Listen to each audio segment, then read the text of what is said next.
Hai,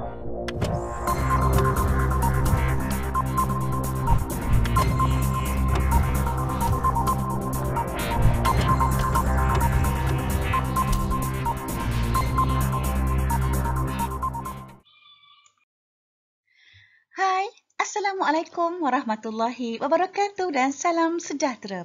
Bersama dengan Cikgu Fanida dalam mempelajari biologi tingkatan 4 KSSM. Video pada kali ini, Cikgu akan menerangkan berkenaan dengan bab 3 iaitu pergerakan bahan merentasi membran plasma bahagian 1.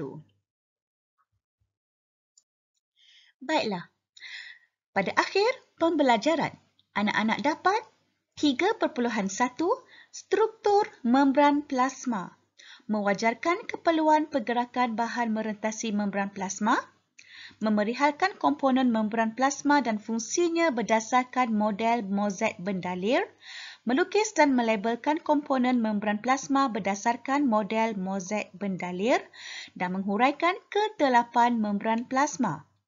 3.2 Konsep pergerakan bahan merentasi membran plasma. Menyatakan ciri bahan yang dapat merentasi membran plasma dari aspek saiz molekul, kekutupan molekul dan cas ion. Bagi 3.2.2 menjalankan eksperimen, anak-anak boleh melakukan eksperimen bersama-sama dengan guru masing-masing di sekolah. 3.2.3 menghuraikan dengan contoh pergerakan bahan merentasi membran plasma iaitu pengangkutan pasif dan pengangkutan aktif. Seterusnya, membanding dan membezakan antara pengangkutan pasif dengan pengangkutan aktif.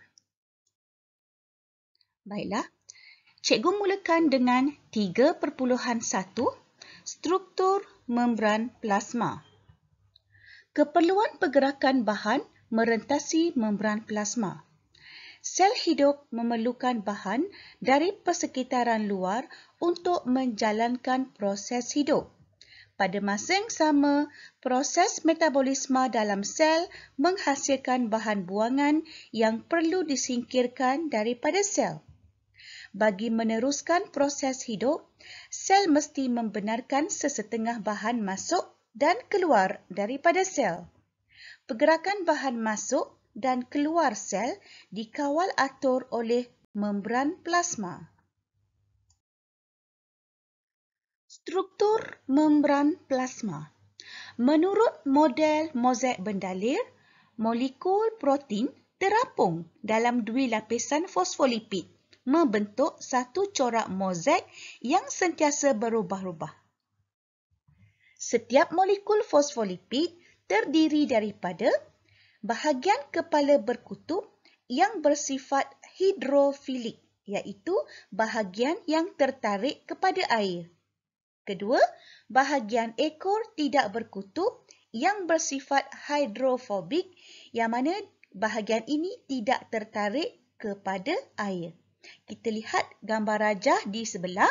Okay, rajah 3.1 membran plasma. Ini dia fosfolipid. Okay, fosfolipid cikgu cakap tadi terdiri daripada dua bahagian iaitu bahagian kepala. Ni yang cikgu tunjukkan ni ialah bahagian kepala yang berkutub. Di mana bahagian ini dia tertarik kepada air dan dia bersifat hidrofilik. Filik. Perkataan filik ambil daripada perkataan feeling. Feeling tu sayang air kan? Dia suka air. Jadi dia tertarik kepada air. Manakala bahagian kedua iaitu bahagian hidrofobik, iaitu bahagian ekor yang tidak berkutub, di mana bahagian ini bersifat hidrofobik.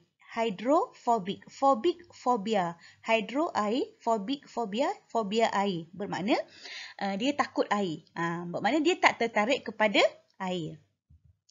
Okey, bahagian kepala molekul fosfolipid di lapisan luar menghala ke arah bendalir di luar sel. Dia menghala ke arah luar sel. Sementara bahagian kepala fosfolipid di bahagian dalam, dia menghala ke arah sitoplasma. Cuba anak lihat yang ni. Ini lapisan luar. Okey, ini lapisan dalam. Kan sebab kita punya membran plasma fosfolipid bilayer dipanggil kan. Okey, bilayer ni dua lapis fosfolipid. Di mana lapisan atas ni anak-anak, lapisan atas ni kita panggil bahagian ialah bahagian atas lah di mana kepala dia menghala ke bahagian luar bendalir. Bahagian luar, maknanya dekat luar tu ada bendalir lah. Okey, tapi kalau yang bahagian bawah ni, lapisan bawah ni, kepala dia menghala ke sitoplasma. Di mana sitoplasma ni dia ada air. Okey? Jadi bahagian kepala fosfolipid, molekul fosfolipid di luar, dia menghala ke arah bendalir di luar sel.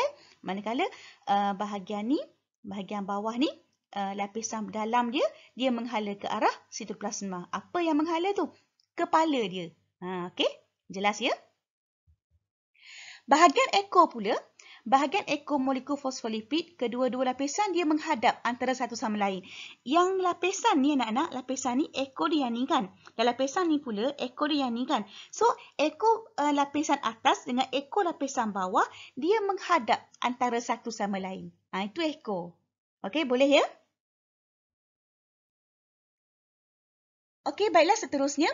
Terdapat pelbagai jenis molekul protein yang terbenam sama ada separah atau sepenuhnya di dalam membran. Okay. Molekul-molekul protein ini berselerak secara meluas di antara dua lapisan fosfolipid. Dia duduk merata-rata berselerak secara meluas di antara dua lapisan fosfolipid tadi.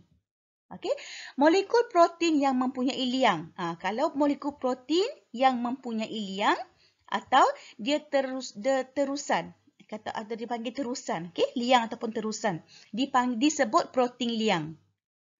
Manakala molekul protein yang berfungsi sebagai pembawa, tadi dia mempunyai liang ataupun terusan, ni yang berfungsi sebagai pembawa, yang ni dipanggil protein pembawa. Kita lihat rajah.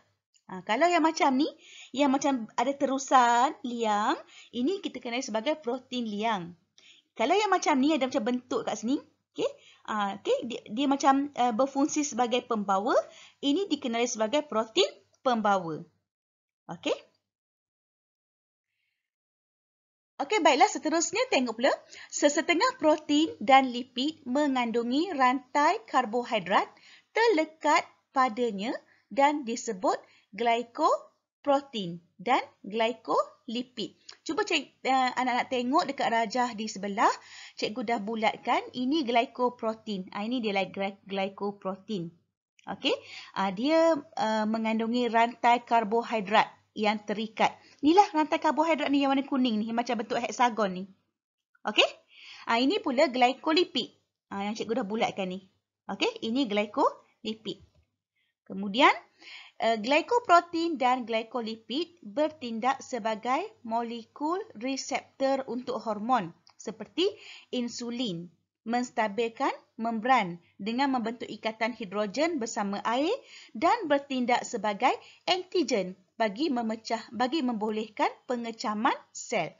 Jadi kalau soalan tanya glycoprotein dan glycolipid apa fungsi dia, anak-anak boleh jawab dia sebagai molekul reseptor untuk hormon. Contohnya insulin. Kedua, dia boleh menstabilkan membran. Kenapa dia boleh menstabilkan membran? Dia boleh membentuk ikatan hidrogen bersama air. Jadi dia akan menstabilkan membran itu sendiri. Dan yang ketiga, dia bertindak sebagai antigen. Dia boleh membolehkan pengecaman sel. Mengecam sel tu. Okey, seterusnya. Terdapat molekul kolesterol di antara molekul fosfolipid. Okey, ni cikgu bulatkan di sini. Molekul kolesterol. Okey, jangan kata kolesterol ni kolesterol yang tak baik. Kita ada kolesterol yang baik, ada kolesterol yang jahat. Okey. Jadi kolesterol ni, fungsi dia menjadikan dua lapisan ni, fosfolipid. Tadi kan fosfolipid bilayer kan. Dia menjadikan dua lapisan fosfolipid ni lebih kuat, lebih fleksibel dan kurang telap terhadap bahan larut air seperti ion. Itu fungsi kolesterol. Okay? Dia boleh menguatkan dua lapisan fosfolipid tadi. Dan dia lebih fleksibel. Okey, cikgu teruskan lagi. Dua lapisan fosfolipid, protein dan kolesterol tidak statik. Maknanya dia bergerak lah. Okey, dia tak statik. tetapi dia membentuk satu struktur yang dinamik dan fleksibel. Okey, dinamik dan fleksibel. Okey, seterusnya. Sifat ini menyebabkan membran plasma mempunyai sifat bendalir dan menjadikan membran plasma lebih fleksibel. Jadi sifat-sifat daripada protein dan kolesterol ni dia menyebabkan membran plasma tu sendiri mempunyai sifat bendalir dan menjadikan plasma membran tadi lebih fleksibel. Okey? Boleh ya anak-anak? Cikgu teruskan lagi. Seterusnya, sifat ketelapan membran plasma. Okey, ketelapan. Apa maksud ketelapan? Mari kita tengok sama-sama. Sesuatu membran dikatakan telap terhadap sesuatu bahan sekiranya membran tersebut membenarkan bahan itu bergerak merentasinya secara bebas. Itu maksudnya telap. Cikgu ulang ya. Telap ni maksudnya kalau sekiranya membran tu dikatakan telap, sekiranya dia benarkan sesuatu bahan boleh bergerak merentasinya, sama ada daripada luar sel masuk ke dalam sel dan daripada dalam sel keluar daripada sel. Itu maksudnya dia membenarkan bahan itu bergerak merentasi membran plasma secara bebas. Itu dikenali sebagai telap. Okey. Sebaliknya, membran dikatakan tidak telap. Maknanya tak telap ni dia tak boleh tidak boleh merentasi membran tersebut. Maksudnya jika membran dikatakan tidak telap sekiranya sesuatu bahan tidak berupaya merentasinya. Okey, boleh ya anak-anak? Membran plasma ialah membran yang bersifat telap memilih. Dan dekat atas tadi cikgu ada terangkan tentang telap. Yang kedua tidak telap. Tapi membran plasma kita ni ialah bersifat telap memilih. Apa maksud telap memilih? Okey, dia telap tapi dia memilih. Maknanya macam ni. Membran telap memilih ni hanya membenarkan pergerakan bebas sesetengah bahan merentasinya dan menghalang atau menghadkan pergerakan bahan yang lain. Maknanya di sini dia memilih hanya bahan apa yang boleh masuk merentasi membran plasma ni. Kalau ada yang tak boleh masuk, dia halang. Atau dia menghadkan pergerakan bahan yang lain. Itu maksudnya telap memilih. Ataupun kita panggil separa telap. Okey, anak-anak guna perkataan telap memilih ya. Telap memilih. Membran plasma mempunyai sifat telap memilih disebabkan struktur binaannya. Apa maksud struktur binaan tu? Okey. Lapisan fosfolipid dan protein menentukan ciri ketelapan membran terhadap bahan-bahan tertentu. Okey, mari kita lihat. Okey. Ini dia ciri bahan yang dapat merentasi membran plasma. Apa bahan-bahan tersebut? Okey, terdapat 3 faktor umum yang menentukan sama ada sesuatu molekul boleh bergerak merentasi membran plasma, iaitu faktor yang pertama, saiz molekul itu. Yang kedua, kekutupan molekul tersebut. Dan yang ketiga, cas dia. Cas ion dia. Okey? Ini dia bahan-bahan yang bergerak merentasi membran plasma. Okey, pertama, molekul tidak berkutub. Ini contoh molekul tak berkutub. Asid amino, gliserol, vitamin larut lemak, ADEK dan sebatian steroid. Okey, saiz molekul ada saiz kecil dan ion. Okey, molekul berkutub, contohnya air. Molekul tak berkutub, contohnya oksigen dan karbon dioksida. Dan ion-ion, okey, ada contoh ni ion kalium, ion natrium, ion kalsium dan ion magnesium. Okey, kalau molekul besar pula, contohnya glukosa dan asid amino. Ini bahan-bahan yang bergerak merentasi membran plasma. Okey, baiklah anak-anak. Mari kita lihat rajah 3.3 iaitu pergerakan bahan merentasi membran plasma. Sebelum tu cikgu nak jelaskan kepada anak-anak di mana kawasan ini ialah kawasan luar sel. Okey, manakala di sini ialah kawasan di dalam sel. Okey, di dalam sel ni maknanya mempunyai sitoplasma lah ya. Kemudian ni phospholipid bilayer, ni lapisan luar. Lapisan bahagian luar, ini lapisan di bahagian dalam. Okey. Kemudian anak panah ni, Anak panah ni kalau lihat ke sini bermakna daripada luar sel masuk ke dalam sel. Kalau yang macam ni pula tengok karbon dioksida ni kan, daripada dalam sel ingin keluar sel. Itu maksudnya. Okey, sekarang mari kita lihat. Okey, yang pertama ni cikgu bulatkan ni, ini ialah air. Air dia boleh masuk ikut celah-celah fosfolipid tadi. Okey, di antara dua fosfolipid, okey, dia boleh merentasi, dia boleh lalu ikut celah-celah dia sebab dia kecil. Okey, kedua, molekul kecil yang tak berkutub, contohnya oksigen dan juga karbon dioksida. Okey, maknanya oksigen di luar sel boleh masuk ke dalam sel. Okey, manakala karbon dioksida ni merupakan gas bagi bahan buangan, okey, bahan buangan kita, dia perlu dikeluarkan, disingkirkan, dia pun masuk ikut celah-celah fosfolipid. Okey, dia masuk ke sini. Okey, kemudian kita lihat yang ketiga, ini merupakan molekul kecil dan juga ion. Okey, molekul kecil dan juga ion, dia boleh merentasi protein liang. Okey, dia boleh merentasi protein liang, dia boleh terus je. Dia masuk ikut terusan ni lah protein liang. Dan yang seterusnya ini molekul larut lipid. Molekul larut lipid, okey, tak ada masalah. Okey, dia boleh lalu ikut celah-celah ni juga. Okey, masuk ikut celah-celah dua lapisan ni. Kemudian yang molekul besar tak boleh. Dia kena lalu ikut protein pembawa. Okey, ikut protein pembawa. Itu maksud dia. Cikgu teruskan lagi. Okey, baiklah, seterusnya pergerakan bahan merentasi membran plasma melalui pengangkutan pasif dan pengangkutan aktif. Apa dia pengangkutan pasif dan aktif ni? Okey, mari kita lihat sama-sama. Pengangkutan pasif. Proses pengangkutan pasif boleh dianalogi sebagai mengayuh basikal menuruni cerun. Apa maksud dia? Maksudnya, bila kita duduk di atas bukit, okay, kita turun bukit tu menggunakan basikal, okay, tapi kita tak mengayuh dia kan? Dia kita just pegun je. Kaki kita tidak kayuh. Kita punya pedal tu kan? Jadi maksudnya proses itu tidak melibatkan penggunaan tenaga. Kalau kita kayuh, bermakna kita perlu tenaga. Tapi kalau kita menuruni kecerunan iaitu cerun bukit, okay, dia tak perlu mengayuh. Maknanya dia tidak menggunakan tenaga. Itu maksud dia. Proses pengangkutan pasif ialah proses yang tidak melibatkan tenaga.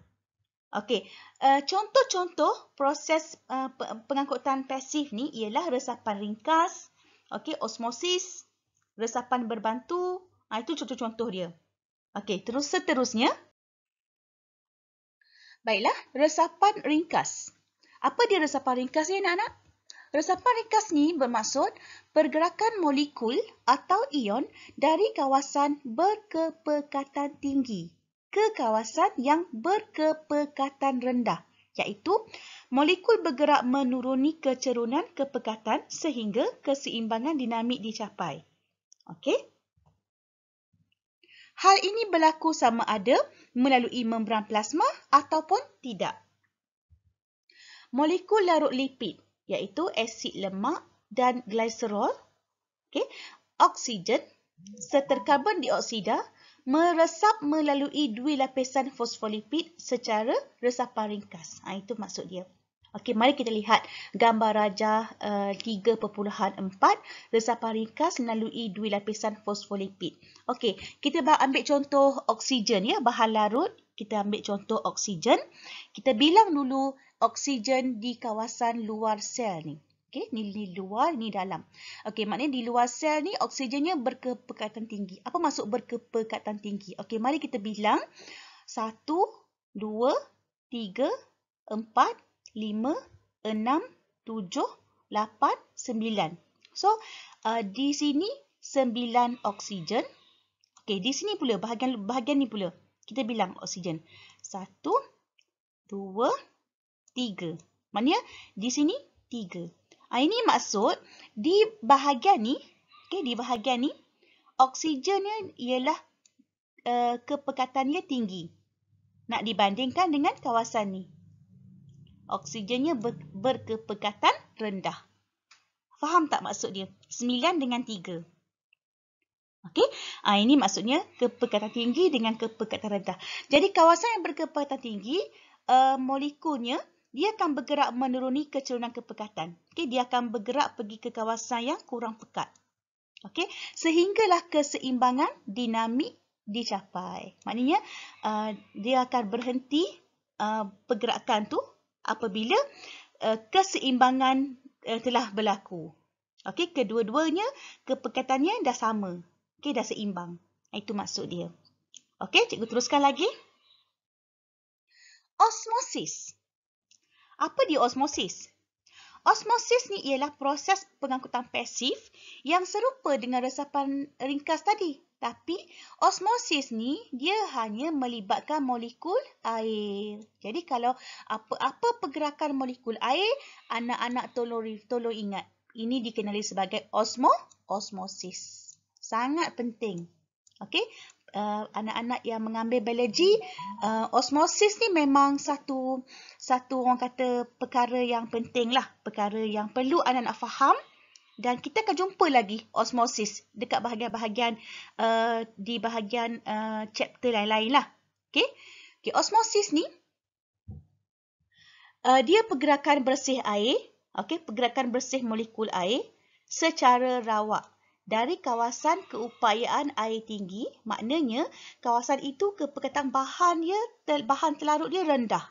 Okey, ke kawasan keupayaan air rendah, di mana kawasan tu kepekatan bahan larutnya tinggi, merentasi membran separa telap. Ini apa maksud ayat ini nanti cikgu terangkan. Okey, membran telap memilih adalah telap terhadap air, tetapi dia tak telap terhadap sesetengah bahan larut seperti molekul sukrosa. Okey, nanti cikgu terangkan berdasarkan rajah nanti. Okay. Keadaan yang sama juga berlaku di dalam sel melalui dwilapisan fosfolipid. Okey, tengok rajah. Tengok di sini. Ini proses osmosis. Okey, ini proses osmosis. Okey. Di sini kawasan keupayaan airnya tinggi. Ini di kawasan ini. Okey, ini di kawasan ini. Okey, keupayaan airnya tinggi. Di mana di bahagian ini molekul sukrosanya kurang. Maknanya keupayaan air tinggi, banyak molekul air di bahagian ini. Itu maksudnya keupayaan air tinggi. Mari kita kira ya. Kita kira molekul sukrosa. 1, 2, 3, 4, 5, 6. Okey, molekul sukrosa 6. Okey, 6. Kita tengok molekul air pula.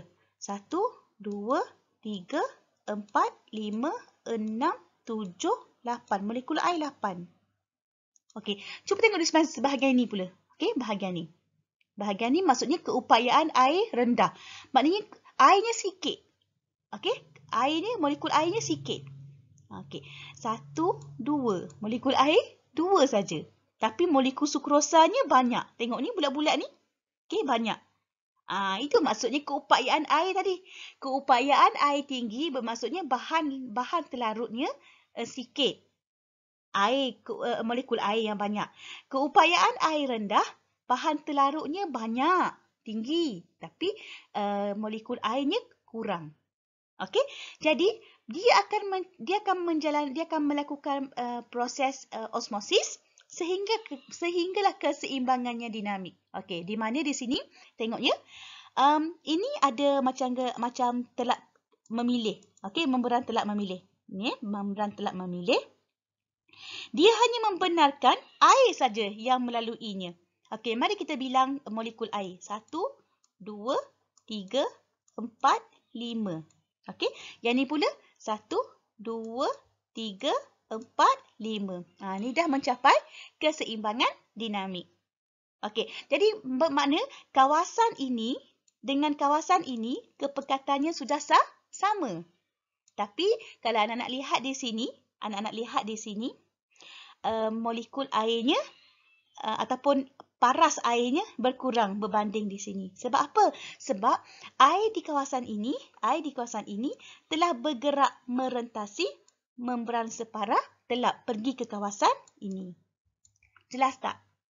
Okey, sehingga dia mencapai keseimbangan yang dinamik. Okey? Jadi, seterusnya kalau kita lihat di sini, osmosis yang melalui fosfolipid dwilapis. Okey, ini eksperimen kita boleh buat di dalam makmal ya. Okey. Ini dua lapisan fosfolipid. Okey, keupayaan air tinggi. Keupayaan air di sini tinggi. Bermakna di sini terdapat molekul air yang banyak. Okey, maknanya di sini kurang pekat. Di sini kurang pekat. Maknanya di sini pula keupayaan air rendah. Molekul airnya sedikit.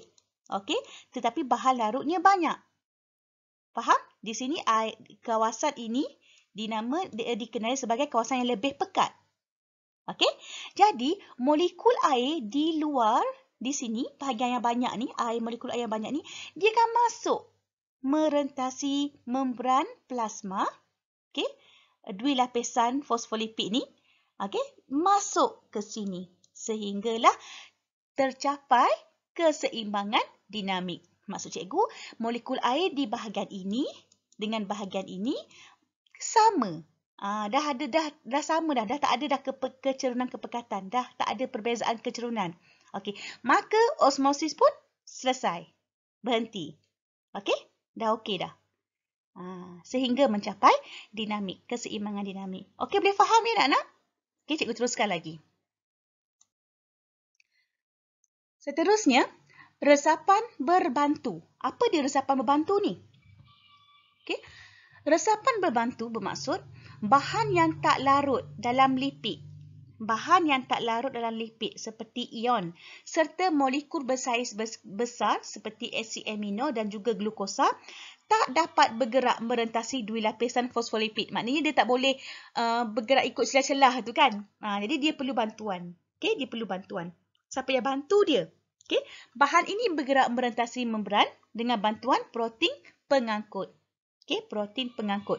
Mungkin melalui protein pembawa ataupun melalui protein liang. Tak kisah protein pembawa ataupun protein liang. Maknanya dia perlu bantuan. Okey, dia tak boleh merentasi ikut celah-celah tu, tak boleh. Okey, jadi proses ini dikenali sebagai resapan berbantu. Boleh ya? Ini dikenali sebagai proses.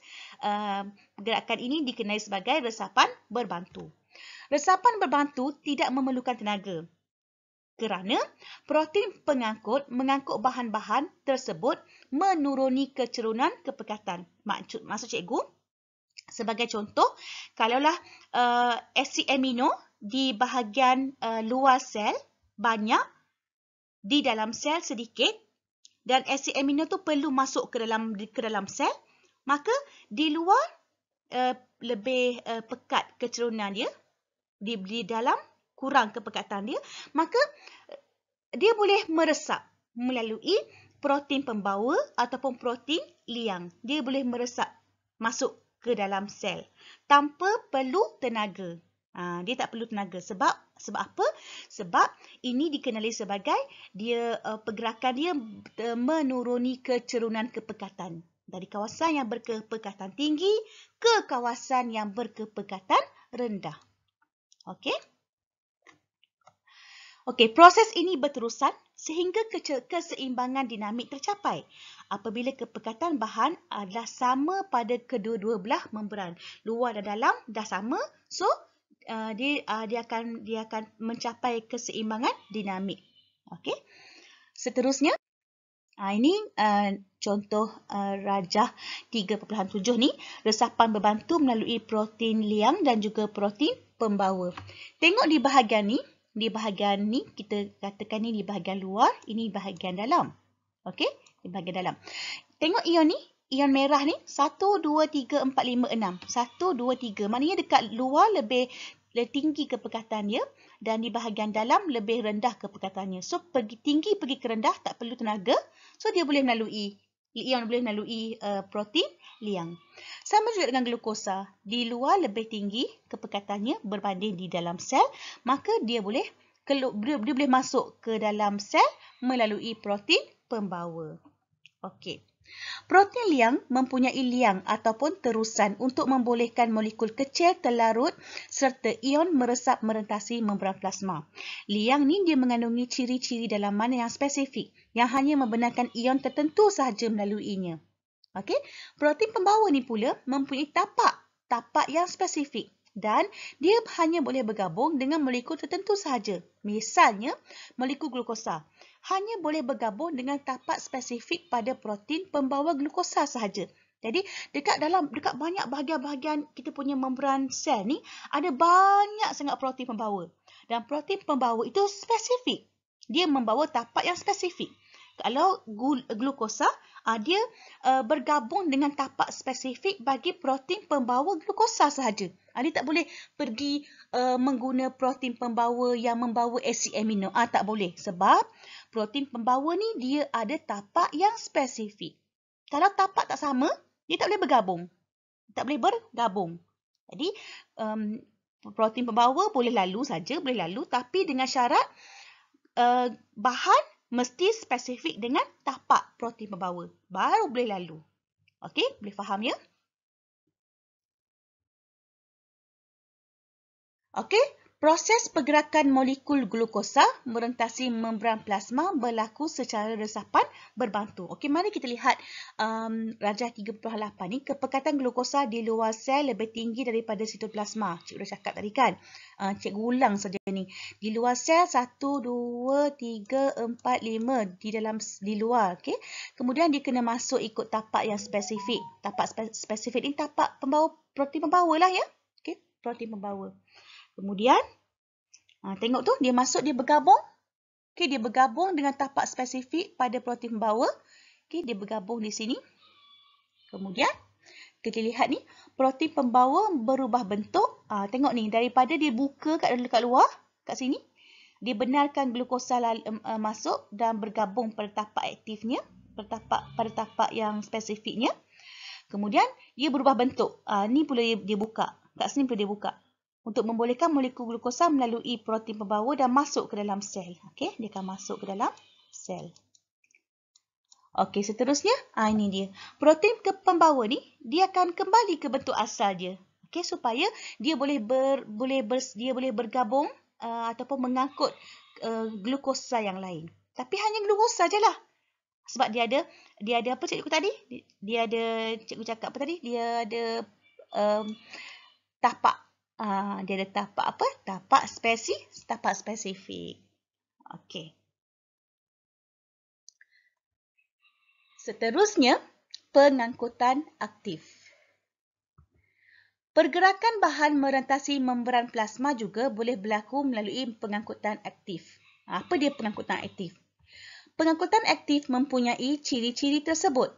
Pertama, pergerakan bahan molekul atau ion merentasi membran plasma menentang kecerunan kepekatan.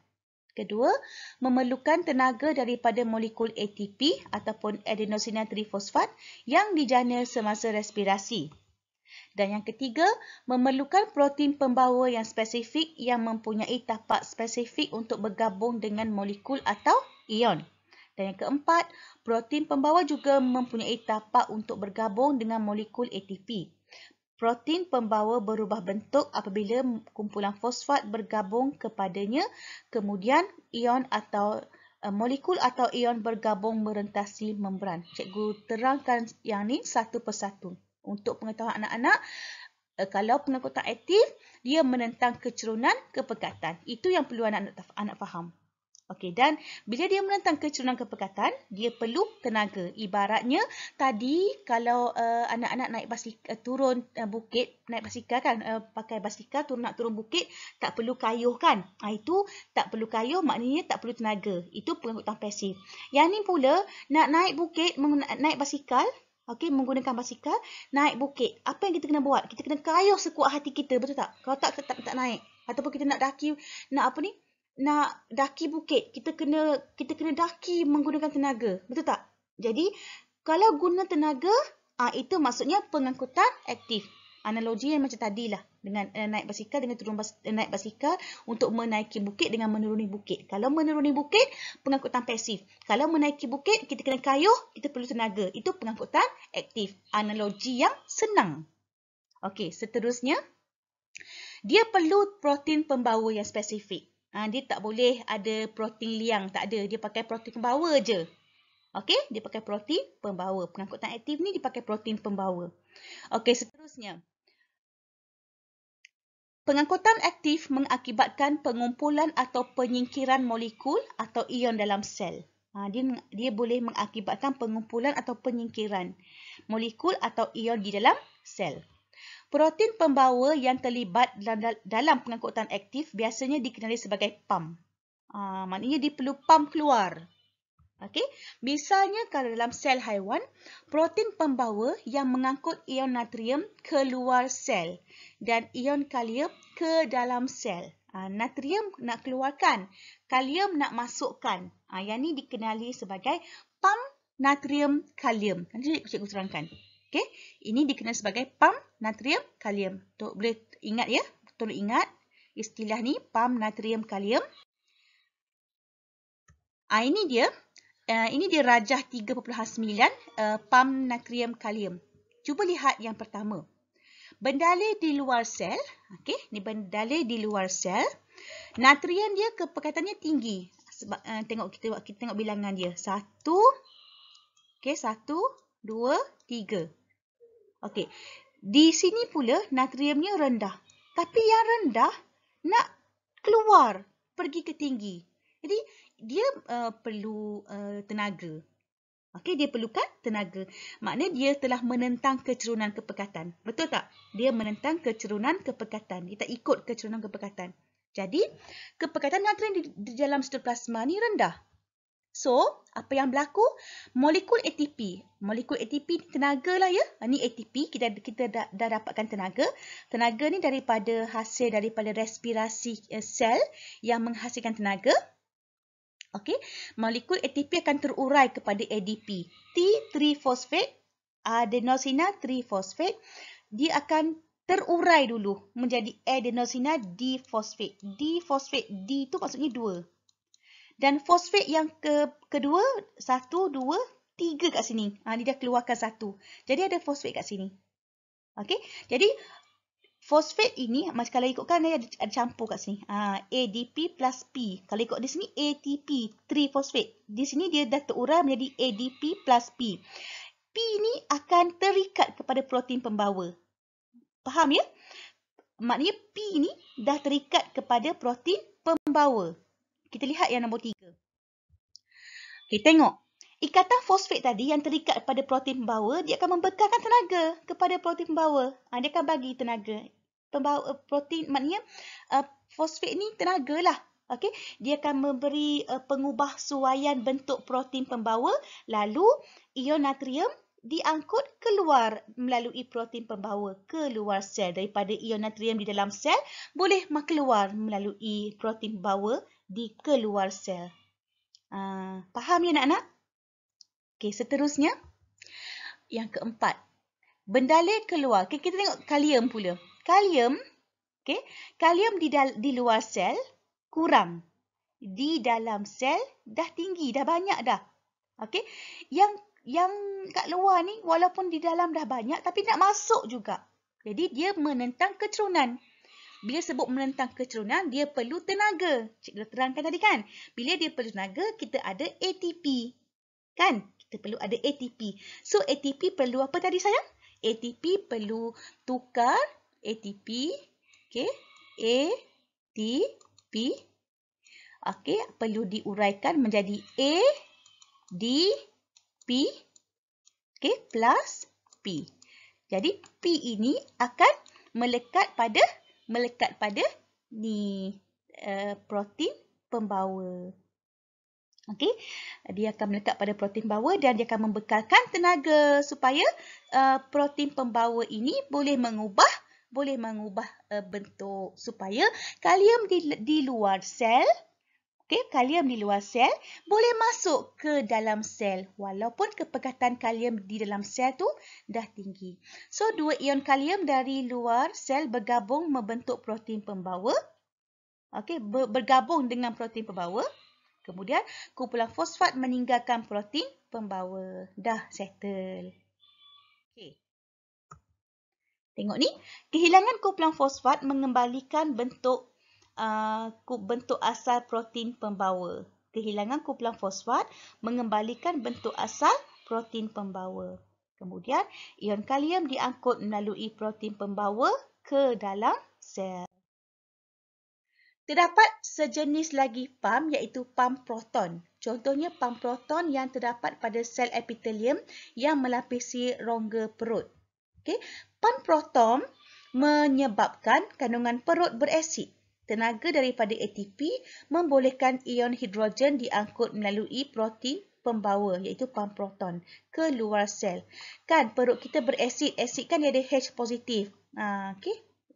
Proton kan charge-nya positif. Okey. Hal ini menyebabkan kumpulan ion hidrogen dan penghasilan asid dalam rongga perut.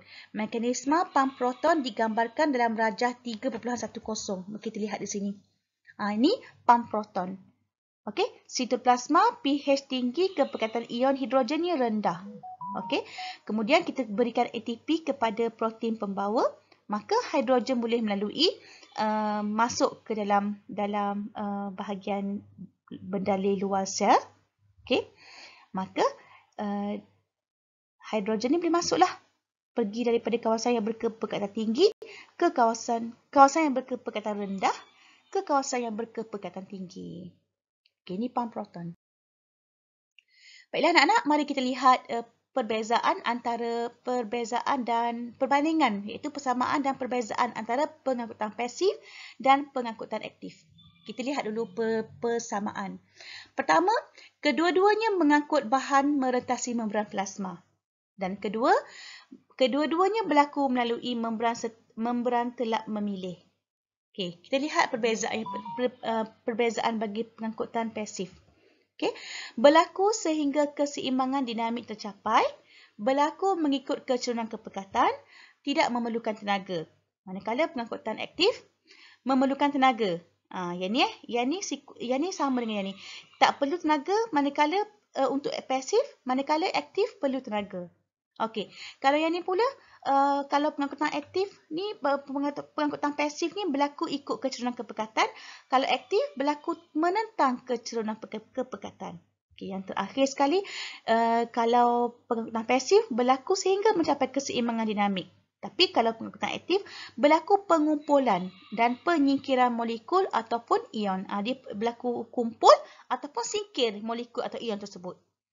Ini perbezaan ataupun perbandingan antara molekul pengangkutan pasif dan pengangkutan aktif. Baiklah anak-anak, berakhir sudah pembelajaran kita pada kali ini. Cikgu harap anak-anak faham dan boleh memanfaatkan video yang cikgu hasilkan. Okey, jangan lupa subscribe di channel cikgu dan tekan butang loceng untuk mendapatkan notifikasi bagi video yang seterusnya. Sehingga berjumpa lagi. Assalamualaikum warahmatullahi wabarakatuh. Sekian, terima kasih. Bye.